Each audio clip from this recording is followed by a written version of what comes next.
Olá, boa noite, seja muito bem-vindo. Hoje, sexta-feira, o encerramento de uma semana de massacres promovidos pelo PT. A candidata do PSB, Marina Silva, foi um atrás do outro. E aqui entre nós está o nosso colunista, historiador, Marco Antônio Villa. Tudo bem, Villa? Tudo ótimo. A gente vai começar com a capa de Veja. Por favor, a capa de Veja no ar. A fúria contra Marina. Tá aí um bocão com cobras e lagartos contra a candidata do PSB, ali pequenininha, mirradinha, esperando aí os ataques. Isso aí é uma alusão clara, em relação à máquina petista, que é gigantesca, e também ao tamanho da propaganda eleitoral que tem o PT em relação à candidata do PSB. Te surpreende, Villa, esse massacre todo? Foi uma semana muito pesada, pior para Marina até agora. É verdade. Olha, não me surpreende. O PT tem uma máquina de triturar reputações, né? E essa máquina funciona sustentada por recursos públicos, né? Sempre importante destacar, desde o seu início. E não me surpreende. Eles realmente deslocaram do Aécio para a Marina, afinal a polarização passou a dar com Marina. A Marina é o perigo, né? A Marina é o perigo. E aí eles centraram a sua artilharia pesada e vão batendo, querendo destruir reputações, que é a prática do Partido dos Trabalhadores desde o seu nascimento. Porém, eu acho que realmente foi uma semana muito dura para a Marina, mas a situação vai piorar.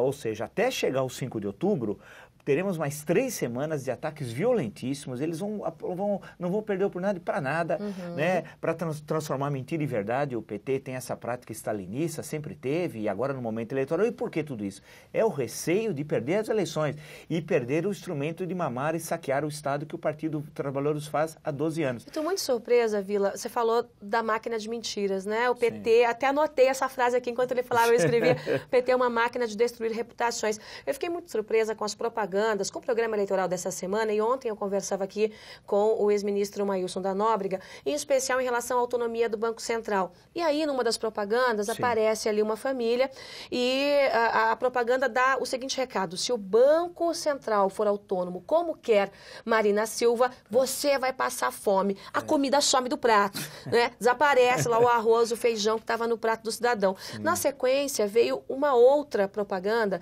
dizendo que se Marina vencer, ela vai tirar mais de R$1 trilhão da educação. Sim. Quer dizer, o que é isso? Da onde que aparece isso? E atinge a classe C? Atinge diretamente a classe C esse tipo de inverdade?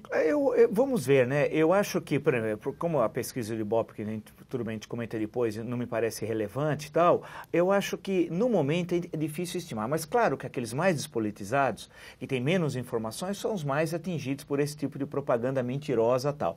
É claro que agora, cabe perguntar, e acho que até a campanha de Marina Silva está fazendo isso junto ao Tribunal Superior Eleitoral, porque aí você sai da esfera do debate político, que uma coisa é você debater, por exemplo, programas de educação, saúde, etc., ou sobre questões econômicas, sobre a gestão do Banco Central.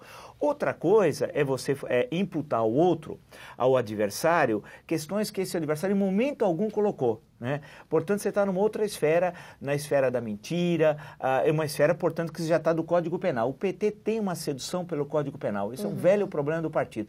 Muitas vezes ele confunde o seu programa partidário com o Código Penal. Não é a primeira vez, nós já sabemos isso desde 2003.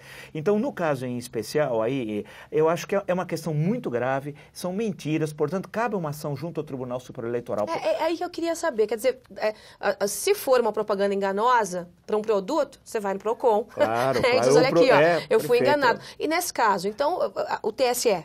Agora, cabe lembrar que quem preside o TSE, nada é feito por acaso. O presidente do Tribunal Superior Eleitoral é o senhor Dias Toffoli, que foi advogado do Partido dos Trabalhadores, advogado do José Dirceu, foi funcionário da Casa Civil, subordinado a José Dirceu, e quando foi do Supremo Tribunal Federal, no momento do julgamento do mensalão, ele não se julgou eticamente comprometido por tudo isso e ele se colocou em suspeição porque estava mesmo. Em momento algum tal. Foi agora, claro, por aquele rodízio, a gente sabe como se compõe o TSE, chegou a vez dele ser presidente. Que tragédia. Então, é um momento, realmente, eu tinha escrito até, que teria momentos de tensão na campanha, eu queria saber que posição ele tomaria tal. Nós temos, por exemplo, esse é o primeiro grande momento de tensão. E é bom lembrar que essas mentiras vão ser acrescidas, volto a dizer, até o final do primeiro turno, até 5 de outubro. E como tudo indica, nós teremos a polarização Marina e Dilma no segundo turno, mesmo com o tempo de televisão sendo idênticos, mas o número de mentiras, não através só do rádio e TV. Aí o foco vai ser justamente a internet. Você vai criar uma central de boatos, de mentiras, vai desqualificar e desconstruir a adversária com base em mentiras e tal. E aí eu quero ver qual vai ser a ação do Tribunal Superior Eleitoral. Eu acho que essa é uma questão grave, porque você descola do mundo da política, essa não é uma discussão política, Não, você está de fora forma do... alguma. Você desmoraliza as eleições e o Estado Democrático de Direito e joga na base das acusações aquelas mesmas que o PT disse que não faria. Agora houve uma reunião em que o momento em que o PT parou e disse, agora é hora de abrir artilharia pesada. Sim. Porque, num primeiro momento, ficou aquela coisa, tanto o PT quanto o PSDB queriam fingir que a Marina não existia. Claro. Os dois levaram um susto quando a Marina disparou 2 dígitos na pesquisa, e aí, ai meu Deus do céu, o que a gente vai fazer agora? Polarizou entre PT e PSDB, não deu para os 2 candidatos fingirem que a Marina não existia. Perfeito. E aí houve um momento de artilharia ser aberta contra a Marina Silva. Historicamente, você me diz que é assim, o PT age dessa forma. Essa é a ação do partido. E agora mais ainda, porque eles estão há 12 anos no poder e o PT não sobrevive fora do aparelho de Estado. Ele, a sua estrutura, os seus 25 mil cargos de confiança, o Banco do Brasil, Caixa, Petrobras, as ONGs que não são não governamentais, são OGs, organizações governamentais, são braços do partido. Portanto, o partido tem inúmeros braços na estrutura de Estado e na sociedade. E esses braços e essa estrutura não sobrevive sem o controle que o PT tem do Estado brasileiro. Portanto, é uma luta de vida ou morte para o partido, porque ele sabe, se ele perder, ele desaparece. Ele vai se fracionar, porque a liderança do Lula vai ser questionada, e todo aquele sustentáculo que passa, inclusive, pelo jornalismo, chapa branca, né, passa por intelectuais, passa por artistas, aquele artista que tem o quadro que ninguém compra, aquele que escreve o livro que ninguém lê, o que aquele entra que nas faz leis, nas isso leis, e aquilo de incentivo, Rouanet, etc. Claro, a peça de teatro que ninguém assiste, o filme que ninguém assiste e tal. Então, você tem um grupo de milhares de pessoas, além daqueles dos 25 mil cargos de confiança... Que pensam no seu próprio umbigo e estão beneficiados com essa estrutura. E vão reproduzir todo esse discurso de calúnia. Quer dizer, as calúnias produzidas por João Santana, porque quem produz as calúnias tem nome. João Santana, com a participação direta da candidata Dilma e certamente com o organizador maior disso, do chefe oculto do Mensalão. Quem era o chefe oculto do Mensalão? Luiz Inácio Lula da Silva. Então, toda essa coisa não passa sem autorização, sem a chancela do dono do partido, que é Luiz Inácio Lula da Silva. Então, você tem uma estrutura... Nós temos aí, então, 2 figuras que, na sua avaliação, estão comandando esses ataques, o próprio ex-presidente Lula e o João Santana. Põe de novo a capa de Veja no ar, porque eu quero que você veja comigo, Vila, este bocão que aparece ali, né, com cobras e lagartos tentando engolir Marina Silva. O João Santana, tradicionalmente, fazia um discurso de que, olha, a gente não é dessa agressão, dessa pancadaria, porque pode dar efeito contrário, mas a gente vê que parece que ele mudou de ideia. É a única chance do PT? É a única chance. É quando ele está colocado contra a parede e o partido sabe que a sua sobrevivência depende da desmoralização, mais do que da desconstrução, é a desmoralização da adversária, portanto, de Marina Silva e tal. E toda essa estrutura, que, como eu disse, do aparelho de Estado, do governo federal, dos 25 mil cargos de confiança, das empresas e bancos estatais, dos fundos de pensão, que fizeram barbaridades, Postales, Petros e etc. E depois os braços, através de ONG e da intelectualidade e de jornalistas de aluguel, se você somar, você chega a um número de 50, 60 mil pessoas. E esses vão vocalizar a calúnia produzida por João Santana, amando de Luiz Inácio Lula da Silva, intensamente. Agora, nessas 3 últimas semanas, até o dia 5 de outubro, e mais ainda, entre o 5 de outubro e o 26 de outubro do segundo turno. E eu não admiro que eles vão colocar calúnia até na propaganda gratuita, no último dia, que não dá tempo para o TSE dar direito de resposta a Marina Silva. Portanto, nós estamos falando de quadrilheiros, não estamos falando de políticos, que têm um projeto criminoso de poder, usando uma expressão dita no julgamento do Mensalão, e esses quadrilheiros, esses marginais do poder, expressão também do julgamento do Mensalão, não vão sair do poder sem destruir a sua adversária de todas as formas, e se conseguir destruí-lo, se mantém no poder. E a ideia não é manter por mais 4 anos Dilma, é mais 8 de Lula. Sim. A partir de 2018 e tal. Então, portanto, gente, presta atenção, são 12 mais 12, hein? Sim. A ideia é fazer essa dobradinha, 12 até agora, sim, e mais 12 daqui para frente. Para frente. Portanto, é uma luta, nós estamos num momento chave da história brasileira, da história republicana brasileira.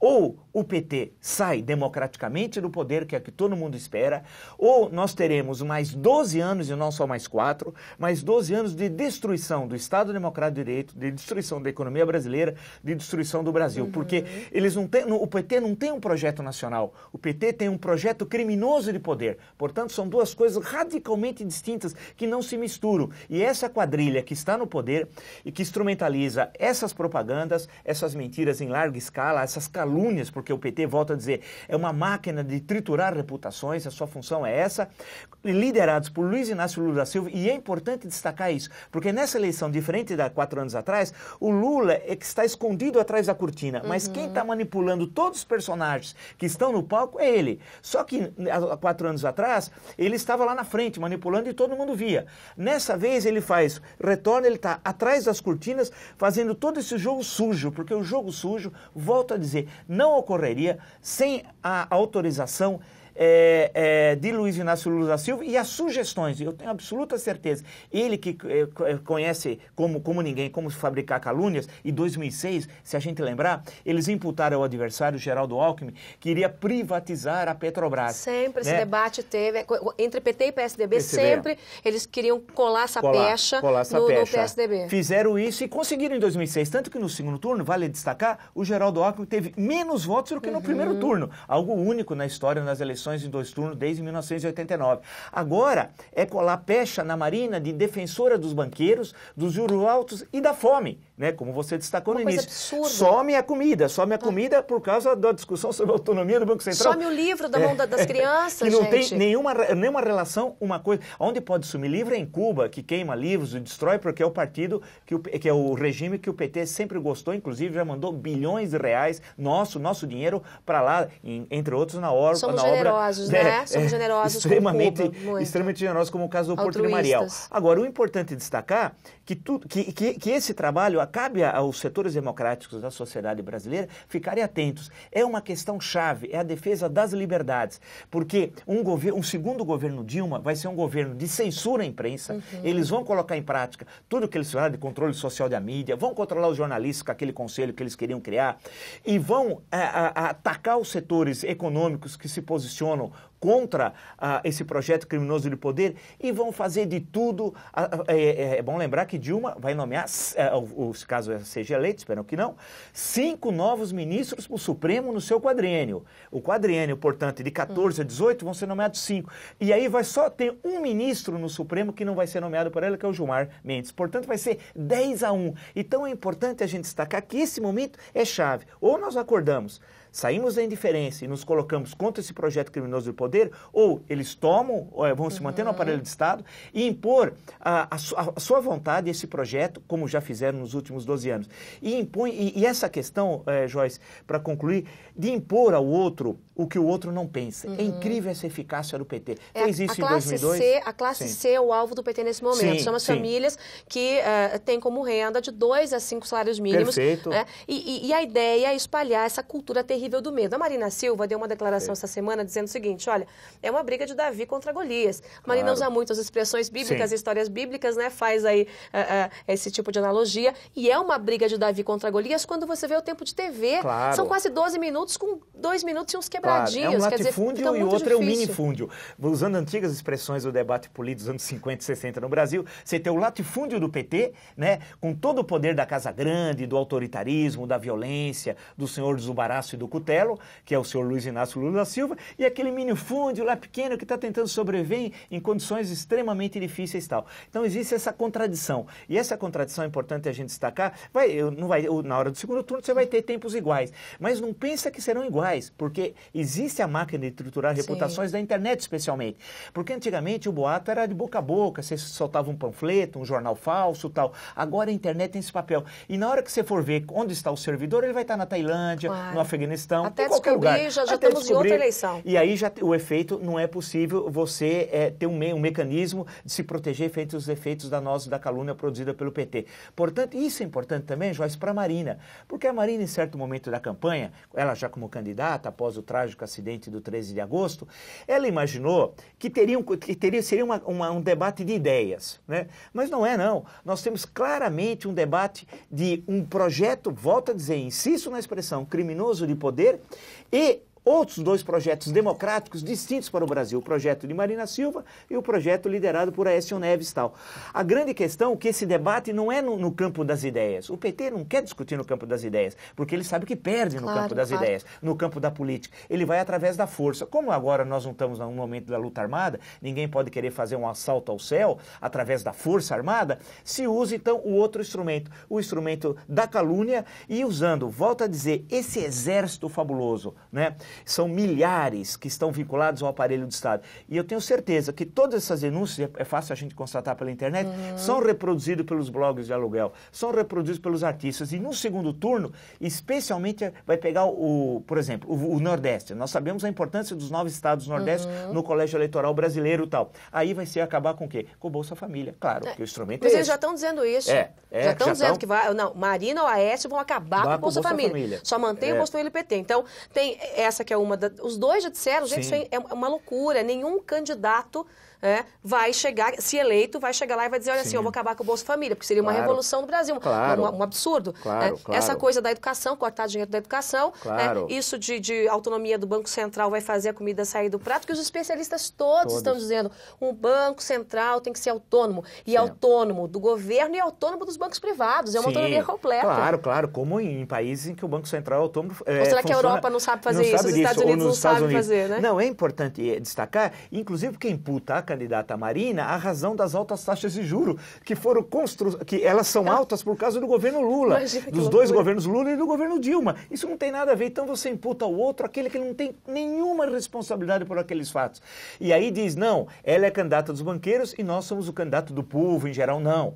Candidato dos banqueiros, nunca os bancos lucraram tanto no Brasil, historicamente, e os dados mostram isso, como nos últimos 12 anos. E os últimos 12 anos foi justamente durante o governo petista. Agora, Vila, hoje a gente tem uma campanha, claro, mais pobrezinha em relação ao do PT, tem menos dinheiro, tem menos tempo, tem muito menos estrutura, não há marqueteiros, né, como o João Santana por trás do programa de Marina. No segundo turno é outro jogo. Então, o que a gente pode esperar, claro, vai ter toda essa estrutura de internet aí massacrando a candidata, se, obviamente, a tendência se mantiver como agora. A gente está falando de uma fotografia do momento, mas eleição, gente, é uma obra aberta. Pode acontecer uma reviravolta, né, e o jogo pode ser outro. Mas se a eleição fosse hoje, nós teríamos Dilma e Marina no segundo turno.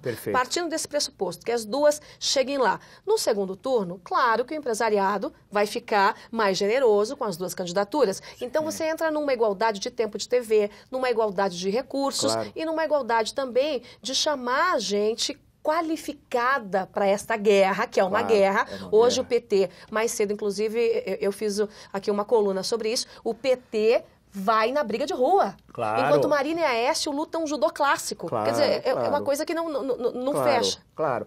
Eu acho que teremos esse quadro no segundo turno que você desenhou, e nós teremos igualdade no tempo do rádio e da televisão, do noticiário, inclusive, né? Porque a Dilma continua usando, por exemplo, o Palácio da Alvorada para dar entrevista. Isso não pode, é um próprio da União. Isso não pode. Eu não entendo como o Tribunal Superior Eleitoral até hoje não agiu, ou se ele não foi provocado, como é que vocês gostam de usar corretamente essa expressão, por alguém, por algum advogado, ou por algum partido, porque não pode, está usando um próprio da União para fazer, e reiteradas vezes já fez, aos sábados e aos domingos, propaganda política, aquilo não pode. Então nós teremos, certamente, no segundo turno, teremos esse tipo de igualdade. Agora, a avalanche de calúnias, o PT vai usar, mas em larguíssima escala. O PT é o melhor em fazer isso, né? Ele é profissional. Ele é profissional porque consegue transformar o outro em algo que ele não é, e convence os eleitores que o outro é algo que ele nunca foi.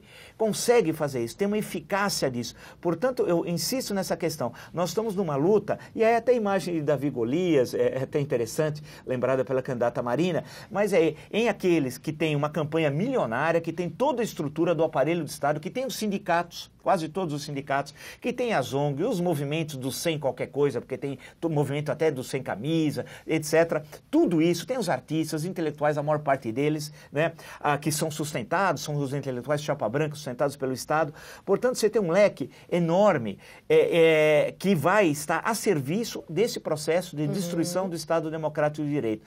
A grande questão que se coloca nessas 3 semanas é se Marina Silva, especialmente, vai ter condições de resistir a esse violento ataque. É como Porque ela já falou que não vai entrar no jogo. Ela falou, eu não vou ganhar perdendo. Ou seja, eu não bato da linha da cintura para baixo. Sim, sim, né? sim. É um jogo mais ou menos como o Écio tem feito também, Écio Neves e Marina Silva. Enquanto Sim. o PT ataca em qualquer lugar, Sim, né? sim. Eu tenho repetido isso aqui quase todos os dias, do pescoço para baixo é tudo canela. Sim. Os outros 2 candidatos têm mantido ali um pouco de regras, né, nessa disputa. Agora, precisa ver até quanto tempo isso eleitoralmente é viável, porque a grande questão é o seguinte, no campo, claro, da relação política, você pode responder às calúnias tranquilo, de forma educada, esclarecendo, mas chega um momento em que é interessante a psicologia do eleitor.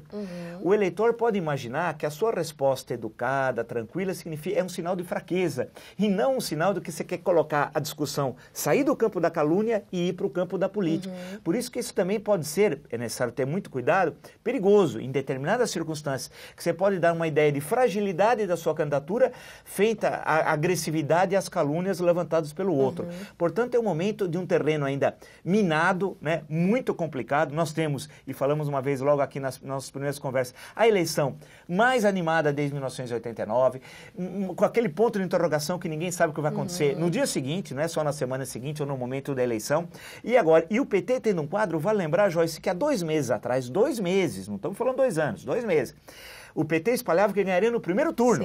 Dilma ia ganhar um passeio, ela quase não ia fazer campanha, ia ficar só no palácio, que ia ser tranquilo. O quadro mudou radicalmente. Agora, eles percebem que não ganham, evidentemente não vão ganhar, vão fazer de tudo, falando, não, mas no segundo turno vai ter as alianças disso, e nós vamos ganhar, porque vão ser 2 projetos. O nosso, que é um projeto popular, e o outro projeto das elites. As elites nunca ganharam tanto dinheiro, retirando sangue dos trabalhadores, para usar uma expressão ao gosto do PT, como nos 12 anos do consulado petista. Nunca Ninguém gosta tanto do PT quanto as elites. Quanto as elites. Topo do topo do topo das elites. O PT hoje acabou se transformando, por paradoxal que seja, nos últimos 12 anos, no partido das elites. Criou no topo das classes sociais uma política que favorece os interesses antinacionais, porque o PT acaba tendo um projeto antinacional, porque desindustrializou o país, criou sérios problemas para o agronegócio, teve uma política externa que não defendeu os interesses nacionais, vide a Argentina, vide Bolívia, vide Equador. Sobre a política externa, eu já convido aqui a você que consome as informações aqui de Veja para acompanhar uma entrevista amanhã com Caio Blinder. Ele fala dessa proximidade com os regimes bolivarianos e faz uma afirmação pesada em relação ao antissemitismo e ao governo de esquerda. Você vai acompanhar essa entrevista amanhã. Nosso tempo já está acabando, Vila, mas eu preciso te perguntar rapidinho, porque não dá para deixar passar, gente, a pesquisa Ibope. A pesquisa Ibope que foi publicada agora e que parece que dá aquela sensação, nossa, a Dilma Rousseff, candidata do PT, descolou 8 pontos de Marina Silva. E aí, quando você para ver a pesquisa, vem um recado. Opa, é pegadinha. Porque, na verdade, a pesquisa Datafolha, que foi publicada ontem, é mais atual que a pesquisa Ibope, publicada hoje. Como é que pode? Pode assim, que a pesquisa Ibope, inclusive está lá na coluna do Lauro Jardim, o levantamento foi feito dos dados na sexta-feira e na segunda-feira dessa semana. Então a pesquisa publicada hoje não é o retrato do momento. Que loucura é essa? Olha, eu acho nada melhor, e fizemos aqui, acho que em 2010 e em 2012, umas discussões bastante interessantes, Joyce, e é importante para quem nos assiste relembrar, que mostrando como o Ibope errou, mas errou feio em 2010 e errou muito feio nas eleições municipais em várias importantes capitais do Brasil. Chegou a errar 2 dígitos. Chegou a errar 2 dígitos. E aí sempre no final tenta fazer uma conta de chegada em alguns lugares, mas nem sempre dá certo tal. 2010, falou que Dilma ia ganhar no primeiro turno. Ia ganhar, ia ter 54% dos votos e venceria a eleição no primeiro turno. Teve 46%. 8 pontos de diferença. Pô, 8 pontos é por uma eleição... Extrapola muito a margem de erro. Não dá para dizer que é culpado. E dizer que ia ganhar. Ou seja, o Ibope tem essa tradição. Instituto de pesquisa não pode, tem que manter independência. Não pode, por exemplo, prestar serviço para governo. Ao prestar serviço para o governo, você cria um problema. Então, a pesquisa do Ibope, certamente, ela não é um retrato do momento, é uma pesquisa equivocada. Eu sei e tenho certeza que, em termos metodológicos, ela deve ter graves erros, porque não é a primeira vez e não será a última se o Ibope continuar fazendo pesquisas que acaba agradando quem compra a pesquisa do que efetivamente reproduzir quais são as intenções de voto dos eleitores. Agora, e não é a primeira vez. Colocar na gaveta essa pesquisa para publicar apenas hoje, quer dizer, desconsidera tudo que aconteceu essa semana e esta semana o jogo passou a ser jogado de uma forma diferente. Então é outro retrato. Não tem como dizer que o retrato está fiel, fidedigno ao momento. E nesse sentido, infelizmente, é chato dizer isso, porque eu acompanho as pesquisas do Ibope desde 64, mas o Ibope acaba servindo como um instrumento para a campanha de desconstruir o adversário. Só que como ele não pode fazer uma calúnia do adversário, porque ele está fazendo simplesmente uma pesquisa de intenção de voto, ele dá um retrato do momento da eleição que não existe. Portanto, é um instrumento, passa a ser um braço da candidatura Dilma, infelizmente, passa a ser.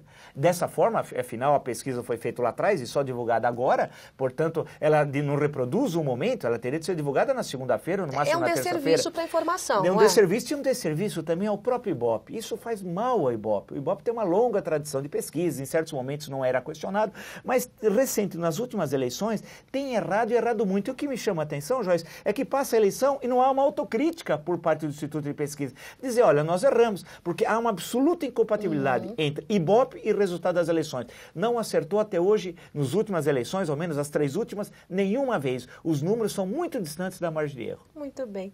Pena que acabou. Marco Antônio Villa no Aqui Entre Nós, fazendo aí uma avaliação de tudo que aconteceu nessa semana, que foi uma semana agitadíssima para todo mundo. Uma pesquisa que caiu hoje de paraquedas, foi publicada, mas é uma pesquisa com o retrato do final de semana passada e o comecinho desta semana e a capa de Veja, mais um pouquinho a capa de Veja no ar. Você precisa dar uma olhadinha na reportagem, por favor, tá aí, a Fúria contra a Marina, este bocão com cobras e lagartos, direcionado à candidata do PSB. Você encontra Veja já a partir de amanhã nas bancas. Villa, muito obrigada, adorei. Até semana que vem. Até semana que vem. Tchau, gente.